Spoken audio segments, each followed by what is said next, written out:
Finally, life starts today at our new home. Oh, and just so you know, I'm having my parents live with us too. Jolly, you just keep doing what I tell you, like always. If you hate it, go sleep outside or something. In front of their new 5-bedroom house, Ken laughed with joy. The decision to buy the new house and live with his in-laws was all Ken's idea. Ken, who thinks I can't speak up or know nothing, does whatever he pleases. To him, I retorted. Then, I guess I'll go sleep in the park next door. Just don't complain about who I sleep with. You really gonna sleep outside? That was just a joke. You couldn't possibly do something that grand. I know you better than anyone. He mocks me like he knows everything, but Ken will surely regret it. He knows nothing. The next day, Ken had the day off from work. As I rested on a park bench, Ken approached me with a smirk. And suddenly burst out laughing and clapping his hands. What? You really slept out here? Are you crazy? You're no better than a homeless person. I calmly countered the laughing Ken. What are you talking about? You're the one who said if I didn't like living together, I should sleep outside. Acting all calm now, huh? Well, you've been and always will be my slave. With a creepy laugh, Ken slapped his knees, utterly oblivious to the hell that awaited him. Ken and I met at work. I was originally shy and often couldn't say what I wanted. I have always been shy and often found it difficult to express what I wanted to say to others. I was bad at getting things done at work and was constantly scolded, but Ken, who often visited for client meetings, noticed me and always had kind words. He was a bit too silly sometimes, but he was bright and popular at the office, and when he chose me and proposed, I was overjoyed. I once dared to ask Ken why he chose to marry me before we got married, and he looked me straight in the eyes and said, "It's your seriousness, how you never frown no matter what, and how you kindly take care of everyone's requests." In hindsight, maybe I should have felt something was off right then. Day by day, Ken's words and actions got worse, and I began to think, did he marry me to use me like a slave? Finally reaching my limit with such behavior from my husband, I gathered the courage to seek help from someone. I decided I wouldn't be bossed around by him anymore, and that's where I am now. Seeing me in nearly tattered clothes, Ken was still laughing. Really, you're lucky you haven't caught a cold dressed like that. Well, you should be thankful you're toughened up by getting knocked around by me daily. While Ken spouted nonsense, I thought to myself, I'm gonna crush that smirk off your face right now. And a few minutes later, that someone arrived. Without checking properly, Ken started talking to the person. Hey man, listen to this. She spent the whole night in this park. She's practically a homeless person now. Wait, what? Ken, you've really done it again. Why are you here? Ken asked, trembling before the imposing man. It was Ken's uncle, whom he disliked. You've caused trouble before, burdening everyone, and now you torment Jolly repeatedly after I trusted you enough to agree to your marriage because you seem to have straightened up and started working hard. How shameful. Uncle, I don't know what you're mistaken about, but I'm not bullying my wife. Sure, I've taken my frustrations out a bit. Idiot. How is any of this just taking frustrations out? As Ken tried to feign ignorance, I silently held up my cell phone screen to him. No way. What I showed was a video of Ken bullying me in the midst of it. Seeing the history of multiple videos sent, Ken panicked and got angry. You. Why would you do this? Uncle calmly started to explain. 3 months ago, Jolie came to me for advice because she seemed to be suffering a lot. I advised her to send proof if anything more happened. Then, she started sending these horrible videos almost daily. Jolie, how could you do such a thing on your own? On my own? After making her suffer like this for a year, and I know all about yesterday too. You tried to make her live with your parents without her consent, didn't you? And if she didn't like it, she should go sleep outside. Are you stupid? Ken gasped sharply. Still, Uncle showed no mercy. As an active duty police officer, Uncle's presence made Ken's trembling intensify. According to Uncle, Ken was once part of a notorious gang in their hometown during his middle school days.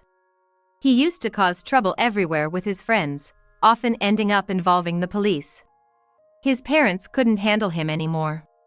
Uncle couldn't stand to see Ken like that and went all out to reform him. Thanks to that effort, Ken started working seriously, but he still couldn't stand up to Uncle. Though not crying, Ken suddenly knelt before me. "I'm really sorry. A year ago, the company's performance began to decline. I started being forced to work overtime, and every day I was accumulating stress. That's why I took it out on Jolie and hurt her." I just watched Ken as he knelt. "I see. Ken, I understand." Uncle, changing his tone, now looked at Ken kindly. "Uncle, Jolie.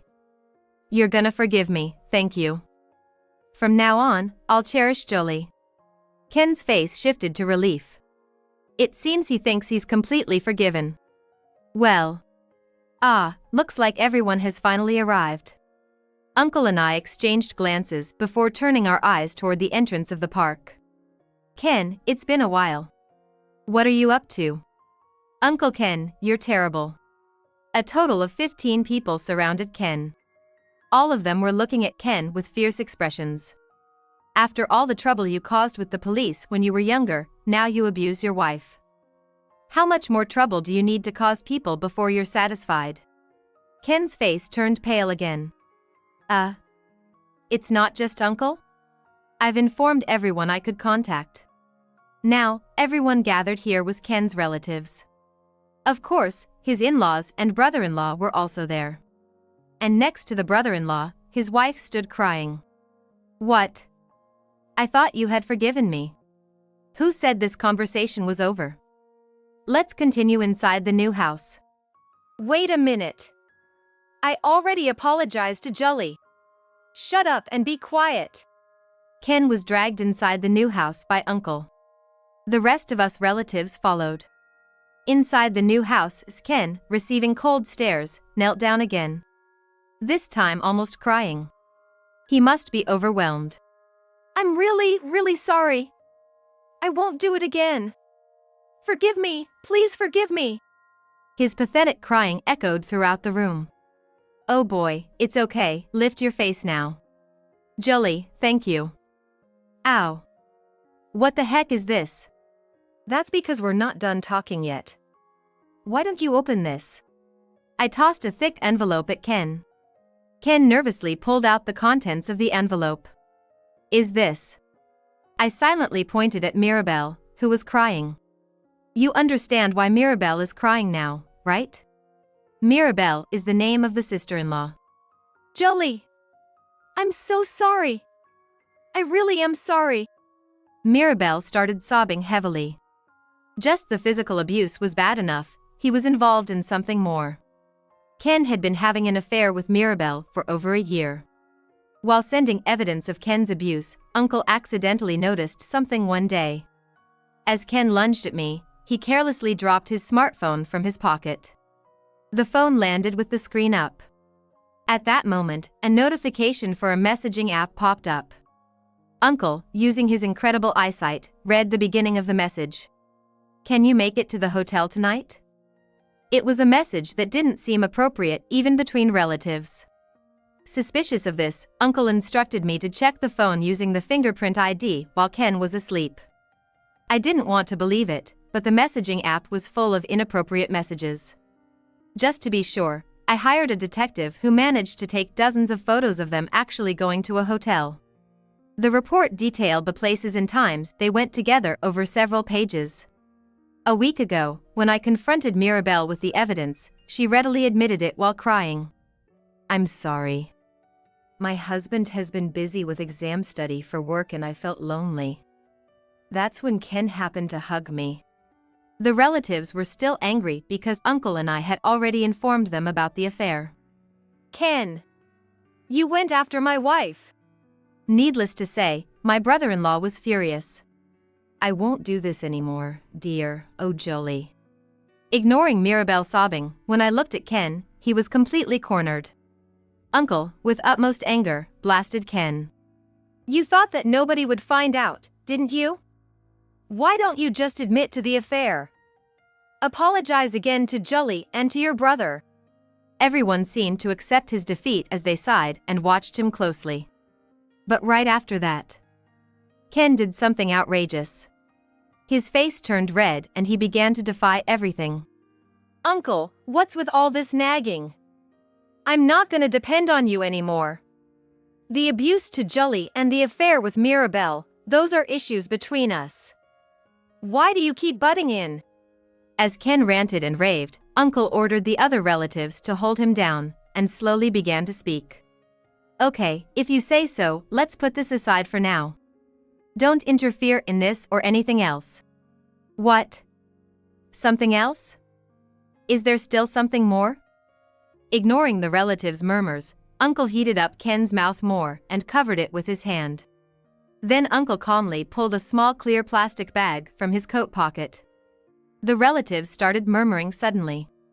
No way, this can't be. You're kidding. It was in Ken's room. Lies, there's no way that stuff is in my room. The relatives began to tremble all at once. And then one of them cautiously asked Uncle, why would something like that be there? Uncle began his explanation calmly. Remember when I talked about finding evidence of Mirabelle's affair? That's when I found something else troubling in Ken's room. Jolie, could you play that video again? Yes, understood. Everyone, please focus again. Uncle stopped the video where Ken's room was clearly visible. This is the clincher. Uncle pointed at something in the video. There, on the bed, was a garish, tastelessly patterned pouch. Uncle continued. 6 months ago, rumors suddenly spread about young people in this area possessing illegal drugs. A rapid investigation started soon after. We found others Ken's age with illegal drugs, and they all had the same pouch. That's just a coincidence, surely. Ken began to shout again, his words slurred. Even with illegal drugs already in Uncle's possession, his excuses, he really must be out of his mind. This pouch, it's surprisingly large. I had it brought into the house when Jolie was the only one home, and she showed me the contents. There were 50 bags inside. At this revelation, the relatives were in an uproar. Some among the relatives even fainted. Seeing this, Ken shouted even louder. Jolie, you went into my room without permission. Ken tried to hit me as usual. But I am no longer the perpetual loser. I grabbed Ken's arm with just my right hand. Then I threw it back at his face with all my strength. Ouch, when did you get so strong? Just in case something like this happened, I paid Uncle's boss to teach me self-defense. Lucky for me, if you had hit me, you'd have been arrested for assault, wouldn't you? But I guess you're going to be arrested anyway, aren't you? How insolent. Uncle also, that's illegal entry. Is it okay for the police to do that? You're saying that? After all the times you've hurt me physically, cheated on me, and even possessed illegal drugs. I don't know anything about those drugs. Ken must be experiencing withdrawal symptoms. His words became increasingly erratic and choppy. Unable to contain myself, I laughed and pressed Ken further. You can't even hide something this important, you really are screwed up. I used to think your bold and cheeky nature was reliable back in the day. But you're not just cheeky or anything cute like that. You're literally a complete fool. Now, unlike the old me, I found words flowing freely. Ken looked like he was about to pass out. As bad as it felt for the other relatives, Uncle and I had to present even more shocking truths. Not just the bag, but a bank book was in there with it, neatly. Uncle slowly flipped through the bank book for everyone to see. What is this amount? As the relatives began to murmur, Uncle continued explaining. This bank book. I had Ken set it up when he started working. Indeed, there were records of salary deposits from Ken's company. They were typical of an average salaryman. However, between these, there were terrifying records of large deposits and withdrawals. One might think it was a side job, but the transfer origins and destinations were shockingly diverse. Working Monday through Friday, and even having affairs in your spare time, there's no way you could earn this much from a side hustle. So, this money in the bank book must be from selling drugs. Looking back through the bank book, the illegal transactions appeared to have started just before we got married. It has nothing to do with you. Although it wasn't much of a conversation anymore, Ken was trying to fly off the handle again. Then Uncle delivered the final blow. And here's the kicker. Suddenly, he flipped to the most recent page of the bank book and thrust it at Ken. It showed a withdrawal of hundreds of dollars. Looking at the payee, it was the name of a well-known house builder. Does everyone see now? So, Ken's new house, bought with money earned from selling drugs? That's just gross. The relatives were trembling. Then one by one, they headed to the entrance and began to leave the scene. Ken, gasping for breath, tried to follow the relatives leaving, but they all brushed him off. Then he desperately clung to his parents, who were supposed to live with him. Mom. Dad, you'll still live with me as planned, right? You gotta be kidding. You disgrace. Never show your face to us again. How could this? And then, it was just Uncle, Ken, and me again. Just admit it already. You didn't start hitting me suddenly because work wasn't going well, it was the drugs, wasn't it? Following my cold words, Uncle spoke even more coldly to Ken. Listen, I came here today to stand by Jolie.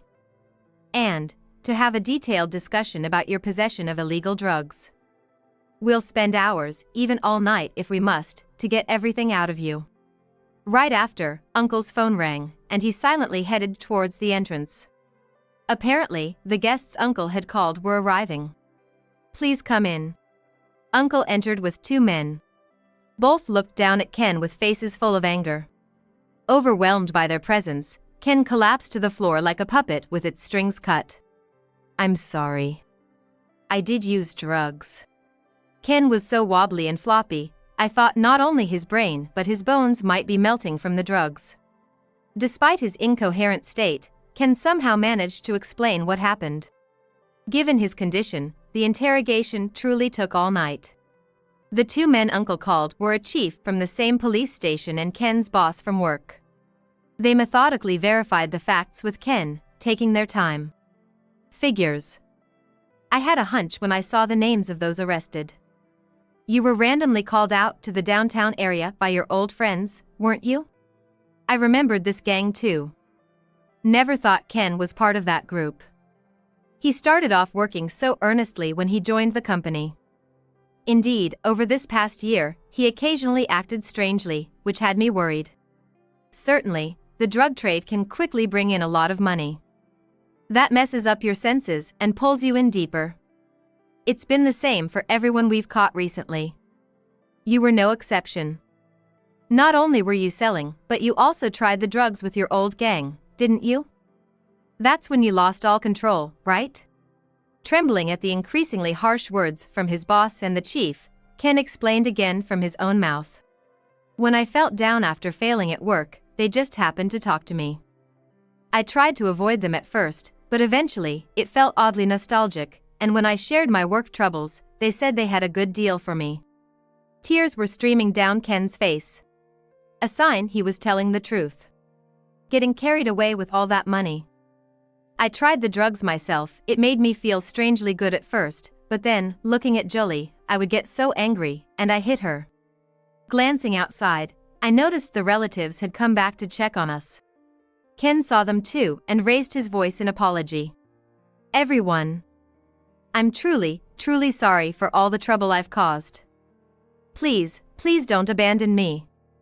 I beg you. Like a celebrity caught in a scandal on a talk show, Ken kept his head down in apology. This time, it seemed genuine. Full of regret, Ken was crying loudly. Then Uncle, in a soothing tone, comforted Ken. But his face suddenly turned stern. Indeed, the problem initially lies with your friends. But the situation is different now from when you were younger. You're a grown man, and despite having Jolie, an important person in your life, you destroyed that. Cheating is one thing, but violence is inexcusable. The choice to possess and use illegal drugs is equally indefensible. You're right. If I knew it would come to this, I never would have started using drugs. Ugh. It seems that Ken has finally realized the gravity of his actions. But as Uncle said, it's too late to undo what has been done. Outside, a police car that Uncle likely called was parked.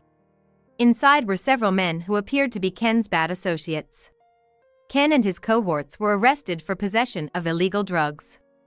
For Ken, the charges were even more severe due to the violence against me. He likely won't be out of prison for over 10 years. When I spoke to a lawyer, the divorce was quickly finalized, and I was able to claim a substantial amount in alimony. However, with Ken in prison and having lost all the money he made from illegal activities, he was unable to pay, and his in-laws had to cover for him. The newly built house had to be sold, but in this small town, word spread quickly, and the house, tainted by its association with illegal drugs, struggled to find a buyer. Of course, Ken was fired from his job.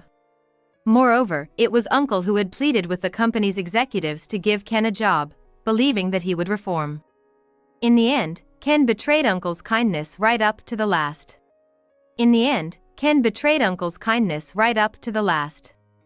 A few months after the divorce was finalized and I started a new life, I thanked Uncle and my former in-laws. They all apologized, saying, "We're sorry for not realizing what was going on and causing you to suffer for so long." Of course, I also apologized for not consulting them sooner. As I mentioned before, I've always been bad at voicing my opinions.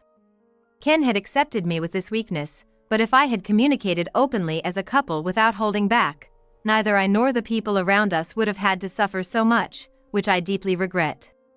Even now, just thinking about my former husband possessing drugs makes me nauseous and sometimes keeps me from sleeping. But now that I'm alone and divorced, I can't afford to dwell on these weaknesses. I plan to gradually become stronger and lead a happy life. A sharp, piercing sound echoed through the church. Immediately, my cheek began to burn with pain. Wait, did I just get slapped? How dare you lay hands on my man? A woman yelled. But whatever, I don't need a man who plays around like this. I'll give him to you. The woman who slapped me said, laughing in disbelief. My name is Amy. At 26, I'm working as an office worker. I've been dating my boyfriend, Kevin, for 3 years now, and I'm starting to wonder if it's about time. About time for what? Well, of course, I mean marriage. I've heard that if you date for too long, you might become complacent and miss your opportunity to tie the knot. Yet if I keep waiting as is, who knows when we'll ever get married. So, I figure now is the time to speak up. The days of silent waiting are over. In this day and age, I think it's perfectly fine for women to make the first move. There's even a term for it, a reverse proposal. So one day, after work, we met up and went to a ramen shop. There, we agreed to get married with a simple exchange, how about now? Sounds good. Thinking it's a bland proposal? Well, yes, there was a time when I dreamt of something more. Like a beautiful scenic viewpoint at night. Or at a fancy restaurant. Or even a big bouquet of flowers from him. But after 3 years together, those dreams tend to fade. I don't know about others, but I'm pretty pragmatic. Marriage is a turning point in life and a new beginning. I'm the type who would rather focus on the upcoming married life rather than the proposal itself. Anyway, the point is, we finally decided to get married. It's a cause for celebration. I thought Kevin might not be too keen, or that he might leave all the wedding planning to me. But to my surprise, he was quite enthusiastic about the ceremony. I want to be the star of the show at least once in my life, he said. As for me, I'm equally excited, and it's great to see him so motivated. Since we'll be taking time off work for our honeymoon after the wedding, I'm cramming in work to make sure I can leave without any worries. Naturally, this makes us very busy. But since I don't want to compromise on the planning, we need to find time to discuss it. We're even sacrificing our weekends, it's just that hectic. Today, again, without a glance at the beautiful weather outside, Kevin and I were holed up in our room, talking things through. A date? What's that? Is it tasty? Until the wedding, we're a team aiming for the success of a major project, our wedding. There's no time for dates. In this fighting spirit, we were reviewing estimates for wedding venues when I heard Kevin say, "Not again," and I looked up. Frowning at his cell phone screen, Kevin seemed rather annoyed. "What's up?" I asked. "Just an old friend being overly persistent with their messages," Kevin replied. "Someone you're not close with?" Yeah. It's been years since we drifted apart. We lost touch around the time we graduated high school." "How do they have your contact info then?" "A mutual friend from high school gave it out." "Oh no, that's really not cool." I got pretty mad, and they apologized, but it was already too late. "Why not just block the number?" "I tried, but this person just makes new accounts to get in touch." "That's kinda creepy." "It's creeping me out too." This sounds like stalker level stuff, doesn't it? So, who is this person? A man with a thick beard or something? Are beards your pet peeve, Amy?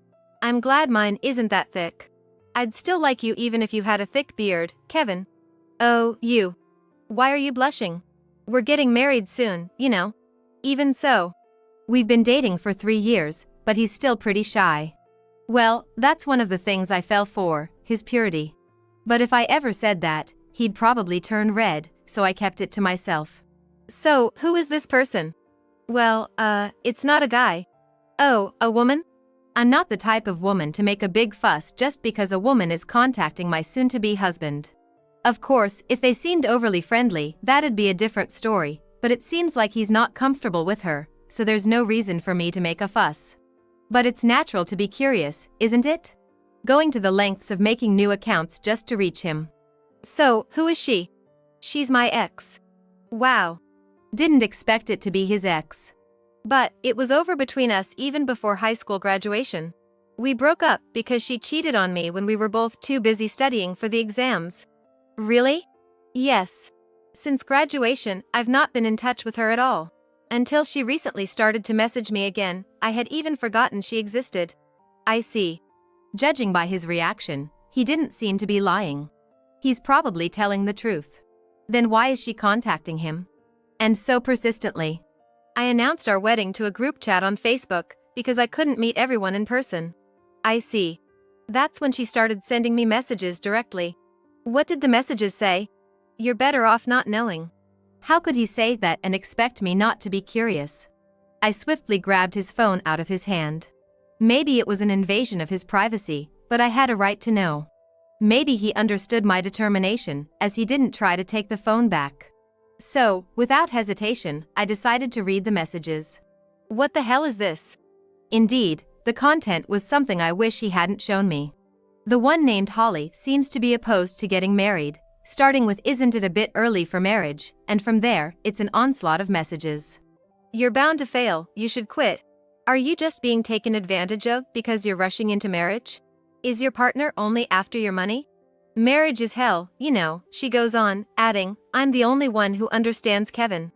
Understands Kevin, as in from high school? How can she say that without even knowing what he's like now? The worst part was when she insisted on seeing a photo of me, who is supposed to be his bride, and when he refused, she assumed she must be ugly for sure. Even if I weren't particularly attractive, he chose me. Does she think a relationship with someone chosen for their looks would last? What matters is what's inside. Man, she sounds intense. Yeah. She was pretty harsh back in the day too, but she wasn't this bad.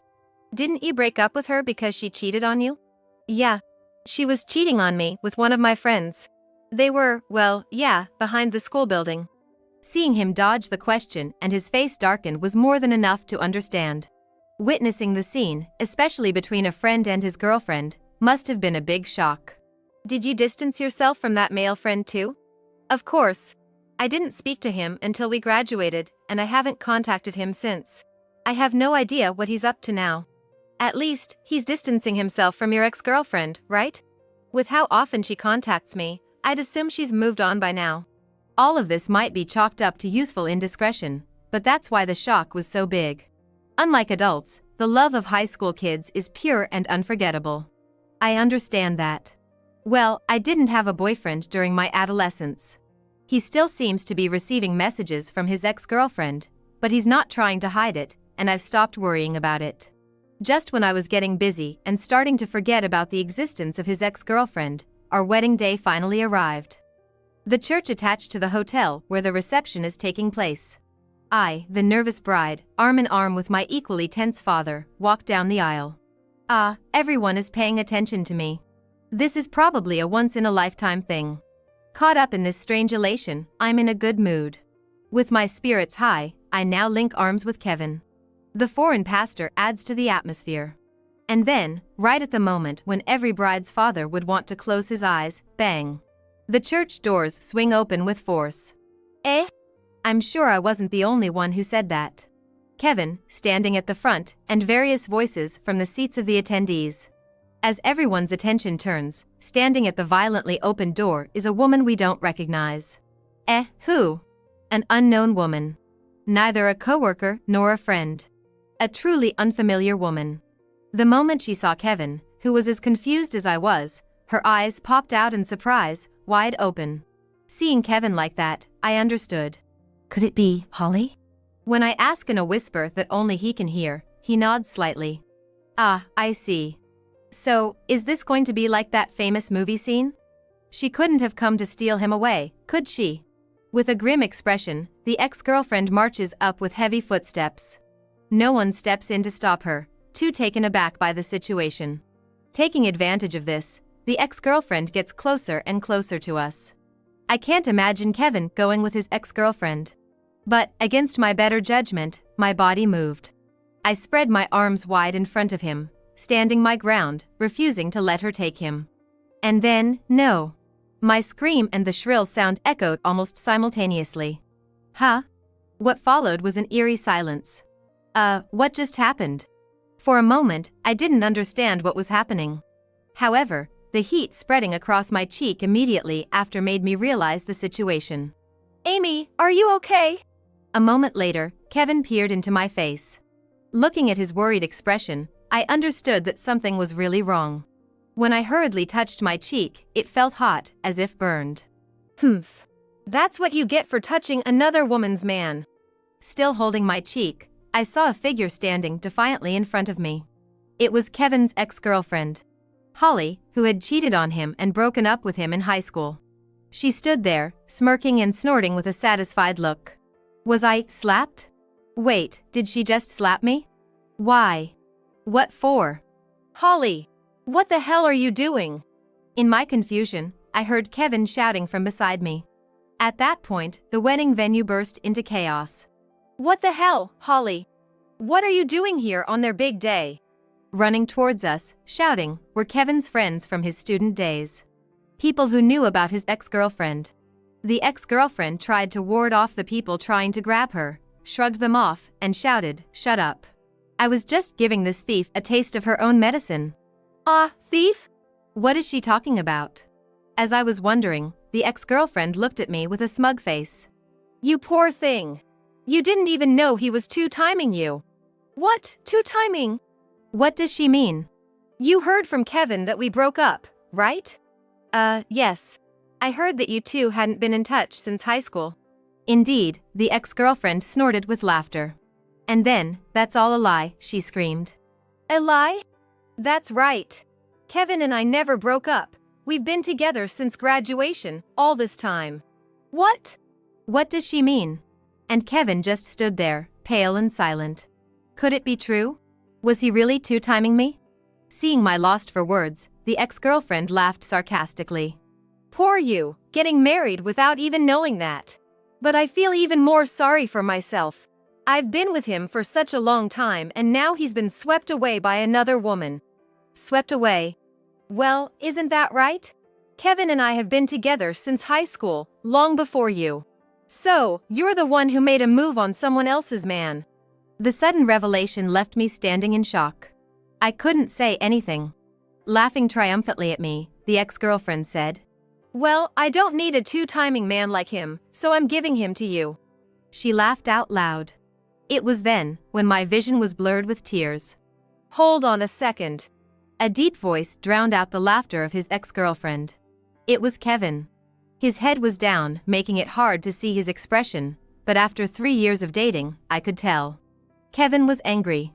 Normally, he was incredibly kind and gentle, seldom showing his anger. What's the matter, cheating man? Could it be that she doesn't understand his anger? Despite dating since high school, can't she realize his anger? The true nature of the slight discomfort that could be faintly felt would soon be revealed. When did I ever cheat? Huh? You're still trying to play innocent? The one cheating is you. With a loud voice that drowned out the smirking voice of his ex-girlfriend, he yelled. You asked me for advice, didn't you? You were unsure about which of the two men you're cheating with to marry. Both are my best friends, and I just scolded you for messing around. Eh? It wasn't just me who was surprised by his statement. What are you talking about, trying to excuse yourself with such words? At that time, you said that if you hinder my happiness, you'll hinder my happiness too. Is this it? Are you trying to ruin the ceremony and hurt the woman I love? Are you satisfied with this? Do you think this will make you happy? What? What's that all about? Kevin, have you been meeting with your ex? When I timidly asked the fact inferred from the conversation, he looked at me with a surprised face. The face he had been showing towards his ex-girlfriend in anger turned into a sad face the moment he saw me. I'm sorry, I kept it a secret because I didn't want to worry you. She said she had something she really needed to talk about and asked me to meet her just once. I see. I was somewhat shocked by the news. But I haven't done anything wrong. Just as I said now, this person has been dating the person she cheated on in high school, but she's actually dating another classmate as well. She sent me a message about it, and I couldn't keep quiet, so I agreed to meet and discuss it. You should have told me. Isn't it more suspicious if you don't say anything? Speaking of which, he's obviously down. That's true. I'm really sorry for that. But when I see your happy face talking about the wedding, I didn't want to worry you even a little. I think it can't be helped if you hate me. I won't hate you. But I wish you had told me. We're going to be husband and wife after all. As I say this, he opens his eyes wide, then quickly turns teary-eyed. My husband. Yeah, you're right. I'm sorry. While crying, my husband hugged me gently. But it didn't end happily there. What? What do you mean you're trying to end this on a good note? Don't let this man fool you. He was really cheating. Whether to believe my ex-girlfriend or my husband, I've made up my mind. I've decided to marry this man. I won't be swayed by the words of my ex-girlfriend. When I glared at my ex-girlfriend, she retreated under my spirit. At that moment, a shout rang out, "So you're here, Holly." What next, really? Just as I was starting to calm down, is there going to be another scene? Looking over, there stood a man at the church entrance, someone I'd never seen before. Alex, why are you here? One of my buddies attending the wedding told me you were causing a scene here. I thought you had given up on our conversation and ran out. What are you doing? I have nothing to talk to you about. I'm just bored of hanging out with you for so long. It's just too dull. A man and a woman were arguing loudly. When I asked my husband Kevin in a low voice, "Who is that?" he looked troubled and explained, "He's the guy who stole my ex-girlfriend from me." So, in other words, the man called Alex was the one my husband's ex-girlfriend had cheated with during high school. If they were in a relationship all this time, even if it started with infidelity, wouldn't it be considered a pure love story? That's what one would think just hearing that. However, the ex-girlfriend declared, "I think Bob is a better man after all. I've decided to choose him." Bob? Who is he? He's a friend from high school. He moved away for work and couldn't make it to the ceremony today. He just sent a congratulatory message. Why is he suddenly in the picture? Bob is the other man the ex-girlfriend was two-timing with. When they ran into each other by chance, she lied that she had broken up with Alex long ago and managed to start a relationship with Bob. Because Bob was far away, it seems there was no chance for him and Alex to run into each other. Also, Alex and Bob were not particularly close and were not in touch, so the truth didn't come out. Oh, I see. So, it wasn't a pure love story at all. Although I do despise Alex for stealing my ex-girlfriend from me, I don't have any hard feelings about it now. I had no intention of contacting him and didn't plan to invite him to the wedding, but as long as he's doing well, that's all I care about. However, if she was two-timing him with Bob, that's a different story. I was pissed off and gave my ex-girlfriend a piece of my mind. So, is that why she caused all this drama today? Probably. She knew neither Alex nor Bob would be at the wedding. Even though she must have known it would come out eventually, she has always been shallow and short-sighted. Anyway, it was only a matter of time before her secret would be revealed once she consulted you. That's why she's short-sighted. Exactly. A quick glance revealed that the ex-girlfriend and Alex were still squabbling. Anyway, I said, excuse me, could you please leave now? I have no intention of canceling the ceremony and I'd like to continue as soon as possible. A feast awaits me at the reception. What? You're planning to continue the ceremony? The ex-girlfriend glared at me with an intense look, but of course, I am. I am very happy right now, you see. What did you just say? It seems you're a serial cheater. Were you hoping to get involved with my husband as well? Why would I? No, I wasn't thinking. Alex seemed surprised by the slip of the tongue from the ex-girlfriend. What? You weren't satisfied just two-timing with Bob, you were also after Kevin who's getting married. No, it's not like that. Who would want a man like him? Either way, you were two-timing with Bob. I've had enough. Originally, I took you from Kevin, so I thought I should at least make you happy by marrying you as atonement, but I've lost that feeling now. What do you mean atonement? You just don't want to admit that you betrayed your best friend. Yes, that's right. I'm the worst. But you, flitting to another man while you have a boyfriend, you're the worst too. Back in high school, you told me that Kevin was abusing you, that you were suffering, that you needed help. And I believed you. I was stunned. It seems the ex-girlfriend is a pathological liar. She's always telling lies that suit her convenience. Kevin, I don't expect to be forgiven, but let me say this. I'm really sorry for what happened back then. While I was in disbelief, Alex sincerely apologized with a serious look on his face. My husband laughed and said, "It's okay. I'm happy, really happy right now." Is that so? Alex, who responded, wore a somewhat melancholic smile, took hold of his ex-girlfriend Holly and said, "Stop making a fool of yourself, Holly. Let's go," and led her away. Wait a minute. I'm not finished talking. Kevin, when you get tired of that woman, contact me. I'm the only one who understands you. Until the very end, she said ridiculous things and left. What was that all about? Those of us left behind in the aftermath. Someone muttered under their breath, surely echoing the thoughts of everyone present. After that, the ceremony resumed without further interruption and concluded without a hitch. We did finish it, yes. I know it might be surprising, but we did. It was only natural. After all, we had been looking forward to it. A full-course meal we had agonized over choosing. In the end, I, the bride, was too busy to eat much of it. The fact that I couldn't eat the meal might have made me cry more than any congratulatory speeches from friends or letters of thanks to my parents. As for Holly, I heard from my husband's friend what happened afterward. Alex had contacted Bob, who had even taken the day off work to be there, and the three of them had a discussion. As a result, she was rejected by both men. It seemed both had intended to marry her until they found out about her two-timing. Naturally, that cooled their feelings. Why me? What did I do wrong? Don't leave me! She cried and wailed, having conveniently changed her tune after telling Alex she was leaving him in the chapel. Of course, both men ignored her and left. In the end, she clung to men till the end and never showed any remorse.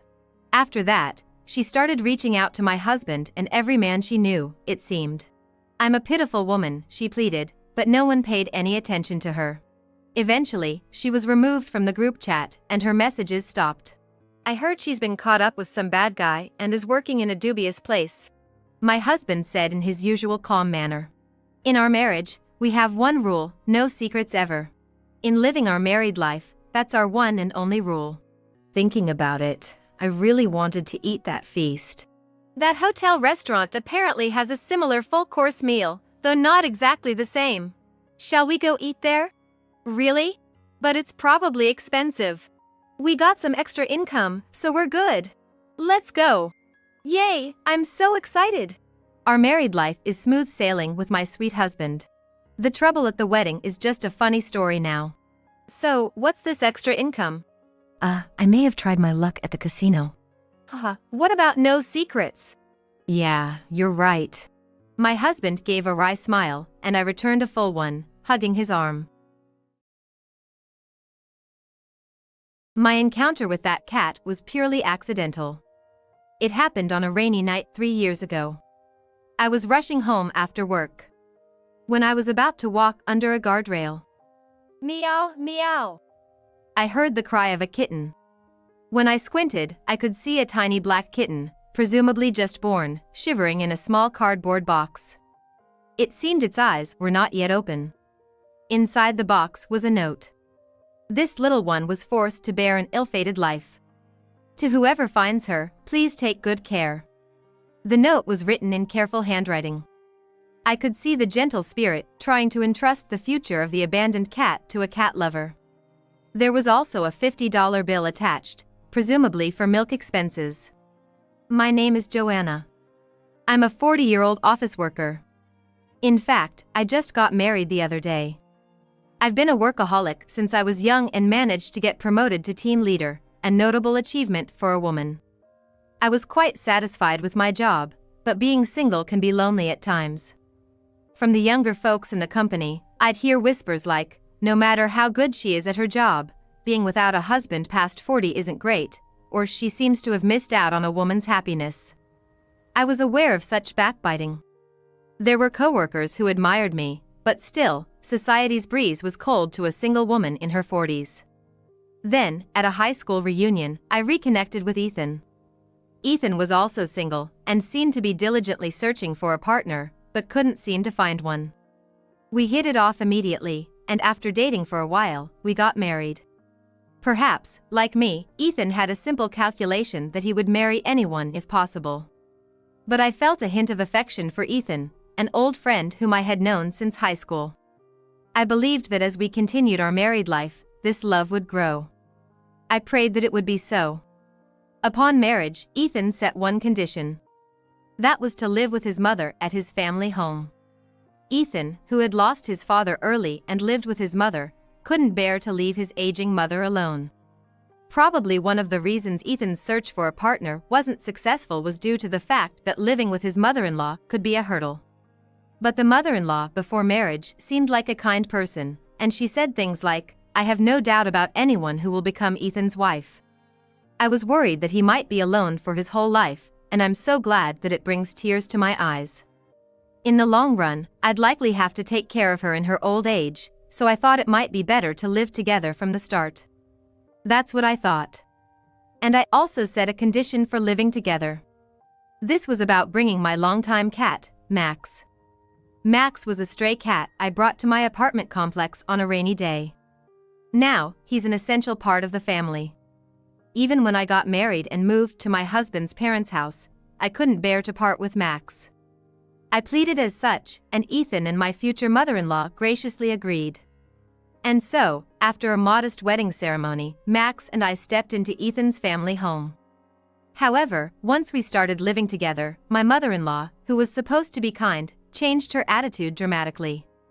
Joanna dear, now that you're married and are part of this family, you'll take care of the housework every day, won't you? My mother-in-law sipped her tea with a serene face. Finally Ethan is married, I can take it easy from now on. I've been telling him to quickly find a woman and bring her home because my back is bad. Huh? What? I couldn't catch up with the sudden change. Did she say all the housework was my responsibility? Of course, since I was living there, I planned to do my share of housework. But the way my mother-in-law's saying it, it sounded like I'd be doing everything. It should have been divided among the three of us, including Ethan. Divided. Wait a minute, please. I didn't get married to become a maid. I tried to assert, but my mother-in-law casually retorted, oh, didn't you say you wanted to dedicate yourself to your mother-in-law? Huh? Who said that and when? When I glared at Ethan, who was next to me, he averted his eyes in a hurry.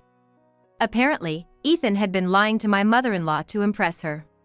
Regardless of what Ethan said, I'm not here to be a maid.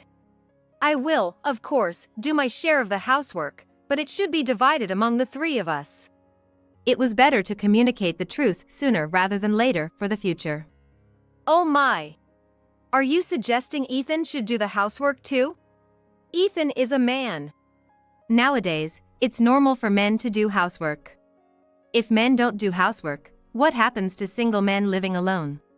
That's right. Housework is women's work, right? Even Ethan said something like that. Do these two have outdated thinking from before the 80s? If this was a computer OS, it would have been unsupported long ago. I was appalled inside, but I couldn't say anything more to Ethan and my mother-in-law. I guess I thought it was an important time to play the good wife. And as if they saw right through me, they continued to pile the housework onto me. And so, my life in hell began. Hey! Don't just sleep in, get up. Start preparing breakfast quickly. My mother-in-law kicked my pillow at 4 a.m. before the sun even rose. My mother-in-law's old, so she always got up early and always came to wake me up. Without any consideration for it being the couple's bedroom. It didn't matter whether I had been working late the night before or if it was a day off. I'd jolt awake from a kick to my pillow, with Ethan sound asleep next to me. I shook Ethan awake. Hey, could you say something to your mom? It's still 4 a.m.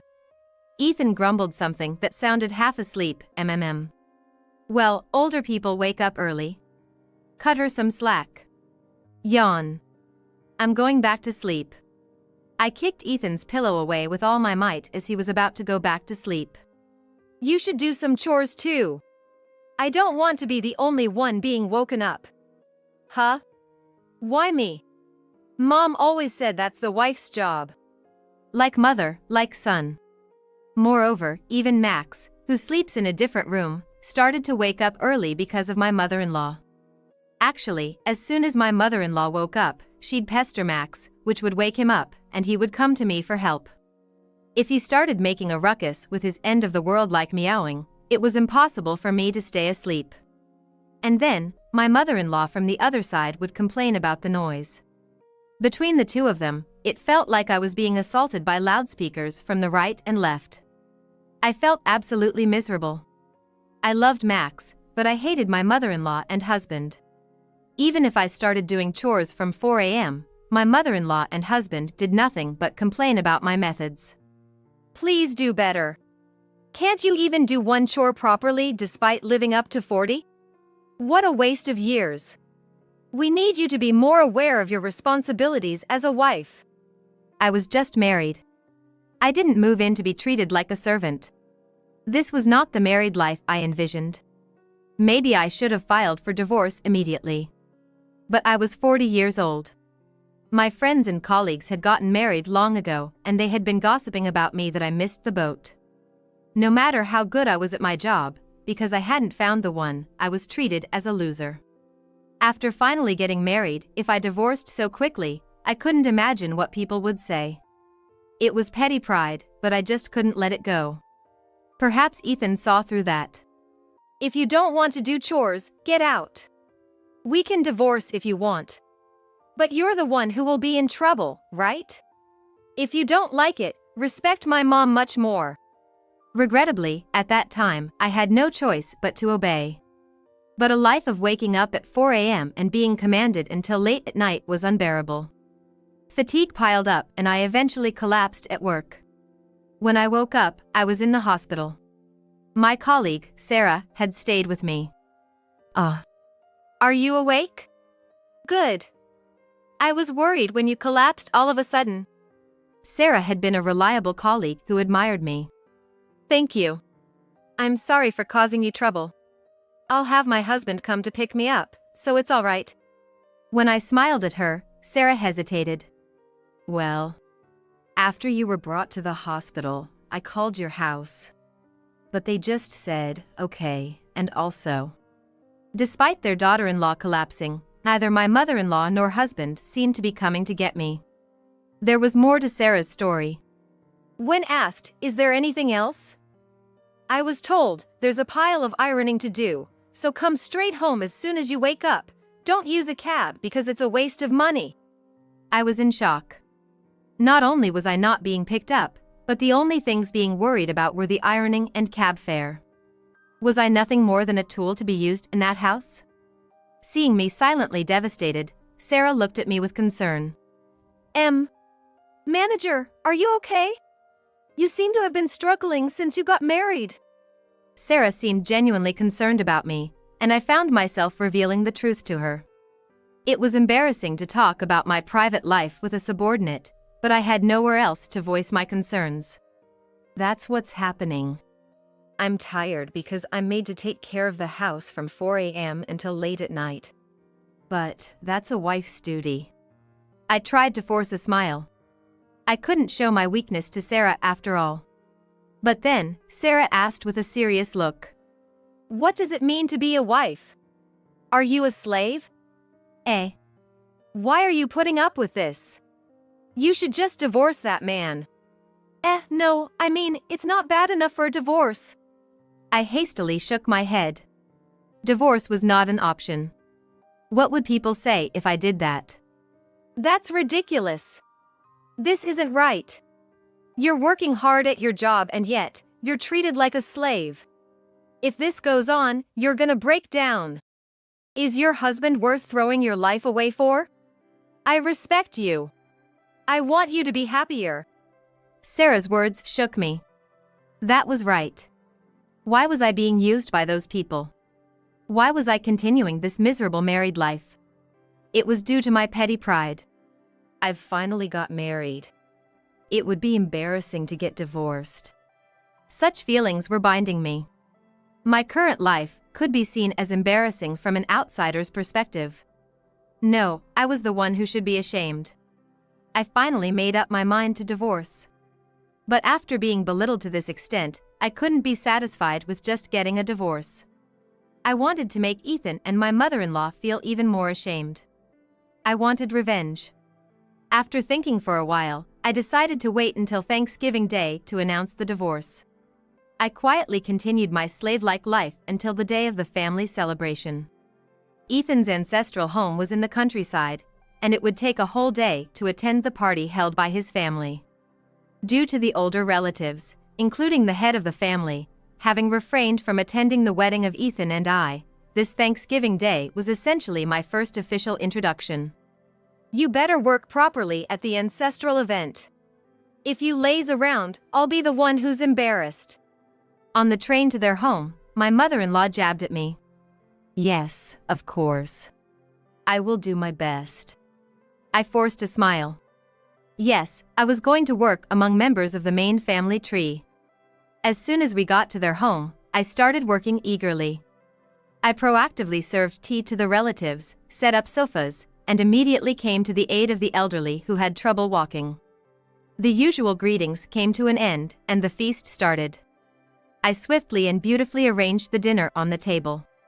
My daughter-in-law is absolutely useless and sluggish. She gets older but doesn't contribute a thing. It's so frustrating. My mother-in-law, it seemed, had been grumbling like this to the relatives before Thanksgiving. Initially, the relatives who had been quite cool towards me seemed impressed by my dedicated hard work. She's nothing like the person we heard about. Really, she's cheerful, hardworking, and a great daughter-in-law. Despite such praise, I humbly replied, "Oh, not at all, I'm always being scolded by my mother-in-law. I'm a less than perfect daughter-in-law, unfortunately." Such was my demeanor that the relatives seemed to entirely change their opinion of me. If you're a less than perfect daughter-in-law, what does that make the rest of us? You could very well be the model daughter-in-law. More and more compliments were heard. He. I lowered my eyes and chuckled with satisfaction. I felt I had made a strong impression on the main family. Then, the feast was drawing to a close. It was about time. I stood up, took a chair in the center of the living room, and sat on it. Huh? Everyone was surprised when I suddenly sat in the center of the seats, and Ethan let out a confused voice. What are you doing? Ignoring Ethan, I said, "It seems the feast is coming to an end. I must excuse myself. It is truly regrettable that I am parting ways with you all after only just having the pleasure of meeting you. I have decided to divorce Ethan. This will be the last time you see me.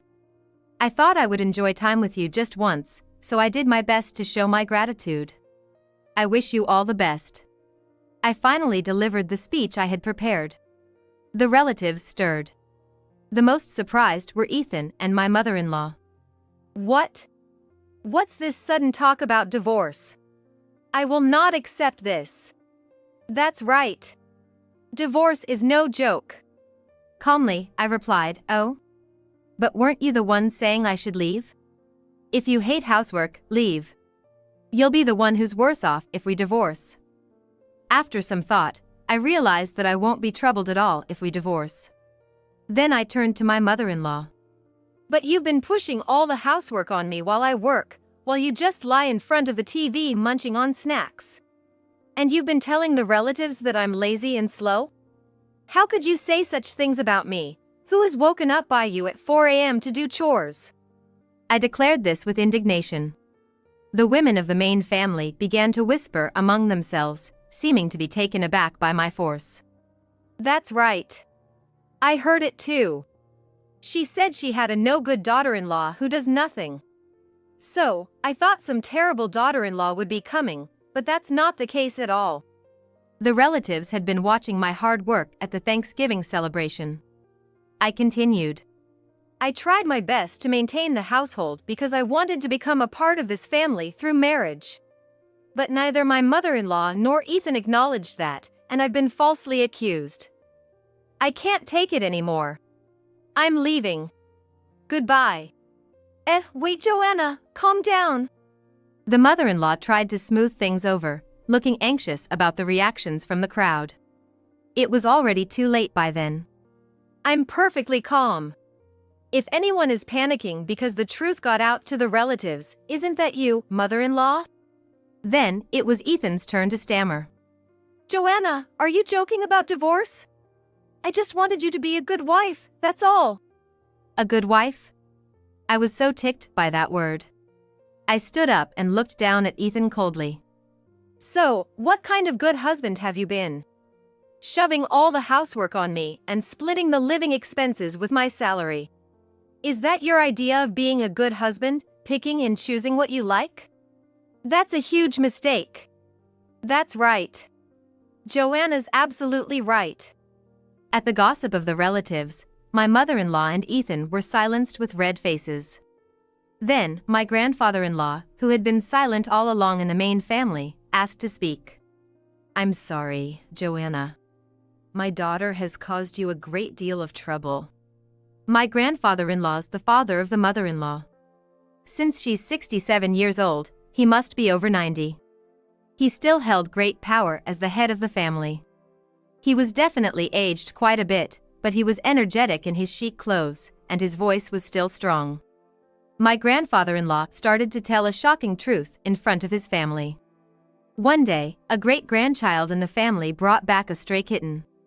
The kid wanted to keep it as a pet, but the relatives vehemently opposed it, so he had to reluctantly give up. My grandfather-in-law felt sorry for his great-grandchild and took care of it. He asked a servant of the family to take it to a place far beyond the child's reach. The servant, as instructed, placed the kitten in a box under a guardrail, and waited for a kind-hearted owner to pick it up. Joanna happened to come across it. The servant confirmed where the owner lived and reported it to my grandfather-in-law. The letter and money left with the box were from my grandfather-in-law. I was shocked. My grandfather-in-law had been worrying about the fate of the kitten and had ordered the servant to occasionally check on Joanna's apartment. And then he found out that the owner was going to be a bride in our family. That kind-hearted woman. My grandfather-in-law was deeply moved by the wonders of the world. I was deeply moved. I never imagined that Max, the kitten from that time, would come to me because of such a fate. That letter had been from my grandfather-in-law who was sitting right in front of me. I quietly took out the letter I always kept in my wallet. My grandfather-in-law's handwriting looked distorted through my tears. "She has always been a crafty liar since childhood. At first, I'm sure she only showed Joanna her good side, and then as soon as you guys got married, she thought she had you and changed her attitude. I didn't teach her enough." My grandfather-in-law turned his face towards my mother-in-law, and then he looked me straight in the eye with a look of regret on his face. "No, it's not your fault, sir. But I regret that I couldn't do much for you in such a short marriage." Thinking that it might be good to show off a little in front of the relatives, I tried to spice up the story with a bit of flattery. You are a fine daughter-in-law. To neglect such a woman is unforgivable. These two need to reconsider their actions. My grandfather-in-law's angry voice echoed throughout the room. Therefore, I command you, the grandfather-in-law bellowed, release Joanna at once and both of you shall pay her damages. No, no way. At my grandfather-in-law's shocking order, Ethan's mom and Ethan himself were in a panic, their mouths agape. She has been grievously inconvenienced by you. It's only fair. My orders are absolute, you better remember that. Disobey and you'll be instantly banned from this house. And forget about any inheritance. No way! My mother-in-law and Ethan let out screams of disbelief. After Thanksgiving, I returned home and immediately began packing my things. I had prepared somewhat for this day, so it was just a matter of packing various things into my bag. I told myself not to forget Max's daily necessities. Where are you going? Ethan, flustered, asked me as I quickly packed my things. I've found an apartment where I can live with Max. I'm going to start a new life from there. The matter of damages can wait. Ethan mumbled to himself, lost for words. Just so you know, playing ignorant won't get you anywhere. I've made arrangements to stay in touch with the family who have shown sympathy for your grandfather and me. If anything happens, your grandfather will be contacted immediately. My mother-in-law, who had been listening, looked furious at being unable to respond. She scratched her head like a furious monkey and screamed. Oh, for heaven's sake. If you're going to leave, then just go.